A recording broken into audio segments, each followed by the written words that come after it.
Hello बच्चों, राधे राधे, जय Shri Shyam. Vasudev education में आपका स्वागत है, जहां मैं हूं आपका अपना प्रेम और हाजिर हुआ हूं सेमेस्टर फर्स्ट की केमिस्ट्री की अंतिम यूनिट नंबर 4 के इंपोर्टेंट क्वेश्चन से लेकर। उम्मीद है पिछले 3 वीडियो आपने अब तक देख लिए होंगे और जो जो हमने इंपोर्टेंट क्वेश्चंस बताए हैं उनको आपने हमारे नोट्स पीडीएफ में लिखे गए आंसर्स के आधार पर याद भी कर लिया होगा या उनको अच्छे से प्रिपेयर कर लिया होगा। अब बारी है बच्चों यूनिट नंबर 4 की। क्लियर है? अब यूनिट नंबर 4 के भी हम जान लेते हैं बच्चों इंपोर्टेंट क्वेश्चन से, और हमने हैशटैग बनाया इस बार सेमेस्टर फर्स्ट के लिए कि कंप्लीट पेपर यहीं से सेट हो रहा है, वासुदेव एजुकेशन से। ये हैशटैग है। क्लियर है बात? अब करना क्या है, यूनिट नंबर 4 के क्वेश्चन भी जल्दी से अपन देखते हैं और इनको भी हम जल्दी से प्रिपेयर करते हैं, क्योंकि हमारे पास केवल आज का दिन बचा है और कल का दिन बचा है, परसों हमारा एग्जाम स्टार्ट हो जाएगा। और पूरी उम्मीद रहेगी ऐसी कि जो क्वेश्चंस हमने बताए हैं वो ही क्वेश्चंस आपको एग्जाम में देखने को मिल जाएंगे। क्लियर है बच्चों? तो आइए यूनिट नंबर 4 के भी हम इंपोर्टेंट क्वेश्चंस देख लेते हैं। लेकिन वीडियो को स्टार्ट करने से पहले एक ही बात कहूंगा, अगर चैनल पर नए हैं और अभी तक आपने चैनल को सब्सक्राइब नहीं किया है तो जल्दी से भैया जी चैनल को सब्सक्राइब कर लो, बेल आइकन को हिट कर दो। वेट किसका कर रहे हैं अपन? किसका वेट कर रहे हैं? बेल आइकन को क्या कर लो, हिट कर लो, और जल्दी जल्दी क्या कर लो, नोटिफिकेशन ऑन कर लो, क्योंकि मैं आपके लिए इस वीडियो के बाद एक मॉडल पेपर ला रहा हूं और एक शॉर्ट टाइप जो क्वेश्चन है उनका वीडियो ला रहा हूं। तो फिर देर किस बात की है? तो आपने अब तक चैनल सब्सक्राइब कर लिया होगा, कर लिया है तो आगे चल लीजिए।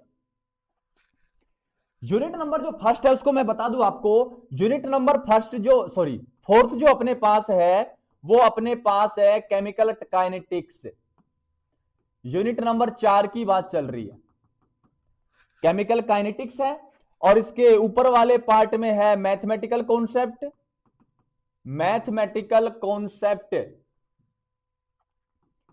कॉन्सेप्ट है, ये लीजिए। लास्ट जो अपने पास है वो है experimental method of chemical kinetics है, ये एक्सपेरिमेंटल मेथड है इनके। क्लियर है बात? अब आ जाइए यूनिट नंबर जो फोर्थ है उसका फर्स्ट जो इंपोर्टेंट क्वेश्चन है वो है प्रथम कोटि अभिक्रिया के लिए समाकलित वेग समीकरण व्युत्पन्न करना है। सिद्ध करना है कि अभिक्रिया के आधे अंश के समाप्त होने में लगा समय टी हाफ बराबर 0.693/K1 है। तो ये टी हाफ बेटा इस प्रकार है 0.693 अपॉन में K1। ये जो प्रथम कोटि की अभिक्रिया है उसका अर्ध आयु काल है, हाफ लाइफ है उसकी। क्लियर? ये आपको डेराइव करना है, और साथ के साथ यहां जो अपने पास समाकलित वेग समीकरण है, इंटीग्रेटेड वेग समीकरण है, वो भी आपको डिफाइन करनी है।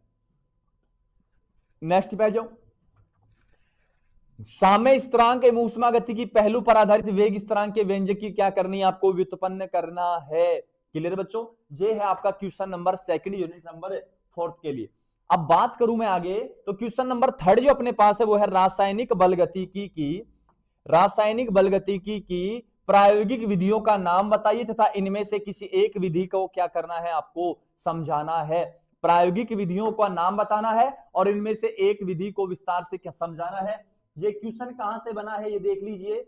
ये क्वेश्चन बना है बेटा यहां से, ये रहा experimental method of chemical kinetics, जो इसका तीसरा पार्ट है, वहां से ये क्वेश्चन आपका बना है। कोई दिक्कत नहीं, कहीं से भी क्वेश्चन बने, हमको तो याद करना है, हमको तो प्रिपेयर करना है अच्छे से। तो आ जाइए फिर आगे।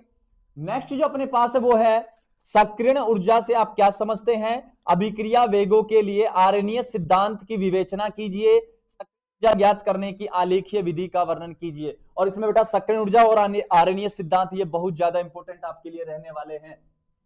ठीक है? नेक्स्ट अपने पास से क्वेश्चन नंबर नेक्स्ट है, सिद्ध कीजिए कि रेडियो एक्टिव विघटन की एक प्रथम कोटि अभिक्रिया है, अर्धायु से आप क्या समझते हैं? ये वाला क्वेश्चन ही आपको यूनिट नंबर जो अपने पास कौन सी सेकंड थी ना, उसमें रेडियो एक्टिव केमिस्ट्री में आपको देखने को मिल गया था। तो यहां इसके आने की बहुत कम संभावना है, यहां इसके आने की 10% कैपेबिलिटी है। ये आपको यूनिट नंबर 2 में देखने को मिल सकता है। क्लियर है मेरी बात सभी बच्चों को? अब आगे आ जाइए। नेक्स्ट अपने पास है कि टक्कर सिद्धांत को आपको समझाना है, कोलिजन थ्योरी को आपको समझाना है। काफी इंपॉर्टेंट है बेटा, काफी ज्यादा इंपॉर्टेंट है, और हम तो कहेंगे वेरी वेरी इंपॉर्टेंट है एग्जाम के लिए, सेमेस्टर फर्स्ट के बच्चों के लिए। अब सुनो आगे, नेक्स्ट जो अपने पास है वो क्या है? अभिक्रिया वेगों में संक्रमण अवस्था सिद्धांत, ट्रांजिशन स्टेट थ्योरी, इसको टीएसटी कहते हैं बेटा, टीएसटी कहते हैं, और इसको आपको संक्षेप में बताना है। नेक्स्ट क्या है? आलेख विधि से दर नियतांक K1 के मान कैसे ज्ञात किए जाते हैं, इस बात का आपको स्पष्टीकरण देना है, बहुत अच्छे से एक्सप्लेन करना पड़ेगा इनको, तब जाके नंबर मिलेंगे बेटा। नेक्स्ट क्या है? नेक्स्ट आपको दे रखा है बेटा dx/dt equals to k a minus x का स्क्वायर। इसके लिए समाकलित समीकरण आपको सिद्ध करनी है, क्योंकि बेटा मैंने कहा था कि आपके पास जो यूनिट नंबर जो 4th है ना, इसमें जो फर्स्ट पार्ट था वो था मैथमेटिकल कॉन्सेप्ट, वहां से ये क्वेश्चन बनाया गया है। आगे देखिए, आगे मैंने कुछ लिखा है, एक तो आर्हेनियस समीकरण को आपको पढ़ के जाना है बेटा जी, आर्हेनियस समीकरण को आपको बिल्कुल पढ़ के जाना है।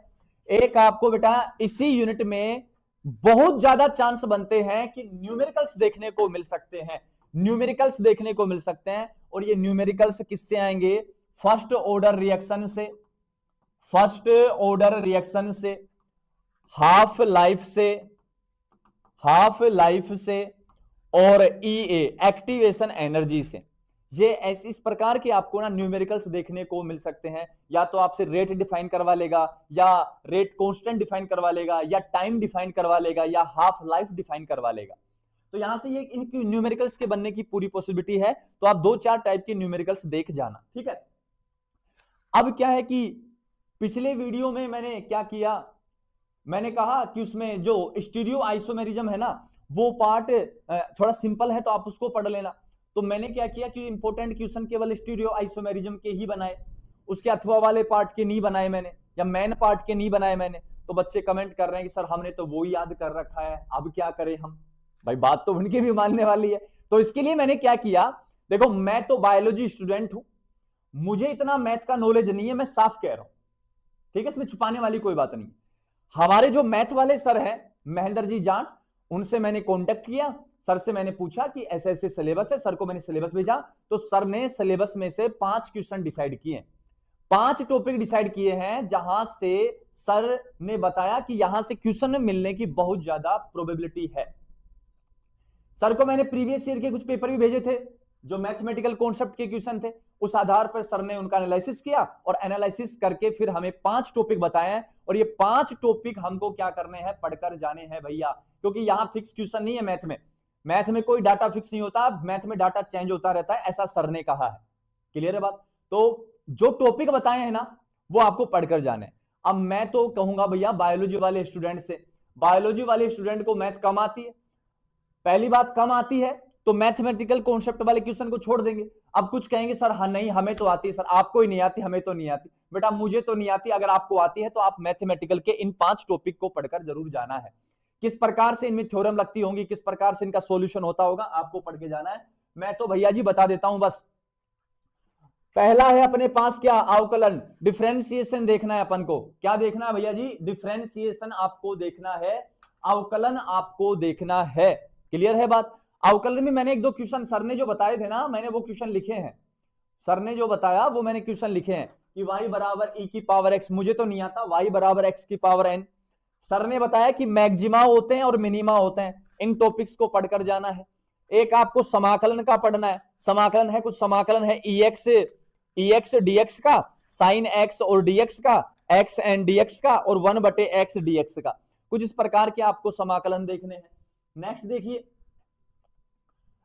भैया, प्रोबेबिलिटी आ गई, प्रायिकता भी पूछी जा सकती है, और मैट्रिक्स के क्वेश्चन आपको देखने को मिल जाएंगे।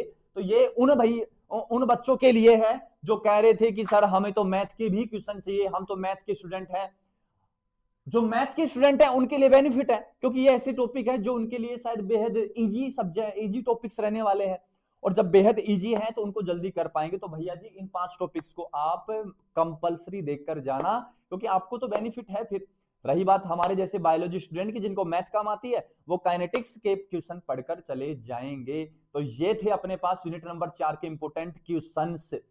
अब क्या करना है हमें, अब मैं आपके लिए बच्चों लेकर आ रहा हूं वेरी शॉर्ट टाइप क्वेश्चन और एक बहुत ही सटीक मॉडल पेपर, एक ऐसा मॉडल पेपर जिसमें से बहुत सारे क्वेश्चंस आपको देखने को मिल जाएंगे।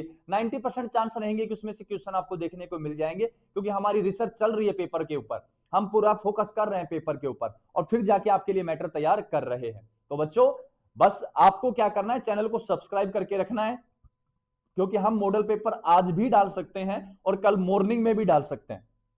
ठीक है, तो आपको क्या करना है, सब्सक्राइब करके रखना है और बेल आइकन को हिट करके रखना है, नोटिफिकेशन ऑन करके रखना है, ताकि वीडियो का नोटिफिकेशन आपसे मिस ना हो। और अपने यार दोस्तों को चैनल ज्यादा से ज्यादा क्या कर दीजिए, शेयर कर दीजिए। तब तक के लिए सभी बच्चों को राधा राधा, जय श्री श्याम। और अब टाइम वेस्ट नहीं करना है, लगातार बच्चों को पढ़ते रहना है। क्लियर है बच्चों?